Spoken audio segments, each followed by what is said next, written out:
BNP chairperson ও সাবেক প্রধানমন্ত্রী দেশনেত্রী বেগম খালেদা জিয়া আর নেই। ইন্না লিল্লাহি ওয়া ইন্না ইলাইহি রাজিউন।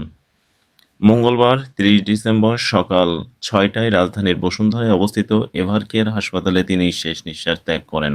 বিএনপির স্থায়ী কমিটির সদস্য সালাউদ্দিন আহমেদ আজ সকাল ৭:১৫টার দিকে গণমাধ্যমকে বিষয়টি নিশ্চিত করে জানান, বিএনপির ভারপ্রাপ্ত চেয়ারম্যান তারেক রহমান তাকে ফোন করে বলেন, আম্মা আর নেই।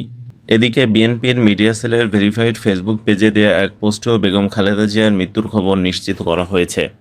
সেখানে বলা হয়, বিএনপি চেয়ারপারসন ও সাবেক প্রধানমন্ত্রী দেশনেত্রী বেগম খালেদা জিয়া আজ সকাল ৬টায় ফজরের ঠিক পরে ইন্তেকাল করেছেন। ইন্না লিল্লাহি ওয়া ইন্না ইলাইহি রাজিউন। পোস্টে তার রুহের মাগফিরাত কামনা করা হয় এবং দেশবাসীর কাছে দোয়া চাওয়া হয়। উল্লেখ্য, দীর্ঘদিন ধরে নানা গুরুতর শারীরিক জটিলতায় ভুগছিলেন সাবেক এই প্রধানমন্ত্রী। তিনি হৃদরোগ, ডায়াবেটিস, আর্থ্রাইটিস, লিভার সিরোসিস ও কিডনি জটিলতায় আক্রান্ত ছিলেন। গত ২৩ নভেম্বর শ্বাসকষ্ট বেড়ে গেলে তাকে দ্রুত এভারকেয়ার হাসপাতালে ভর্তি করা হয়।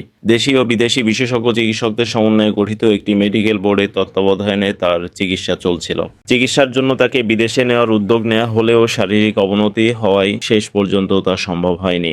দেশের প্রথম নারী প্রধানমন্ত্রী, বিএনপির প্রতিষ্ঠাতা শহীদ প্রেসিডেন্ট জিয়াউর রহমানের সহধর্মিণী বেগম খালেদা জিয়ার মৃত্যুতে দেশ জুড়ে নেমে এসেছে শোকের ছায়া। আমরা মহান আল্লাহর দরবারে তার বিদেহী আত্মার মাগফিরাত কামনা করছি। আল্লাহ তাআলা যেন তাকে জান্নাতুল ফেরদাউস নসিব করেন।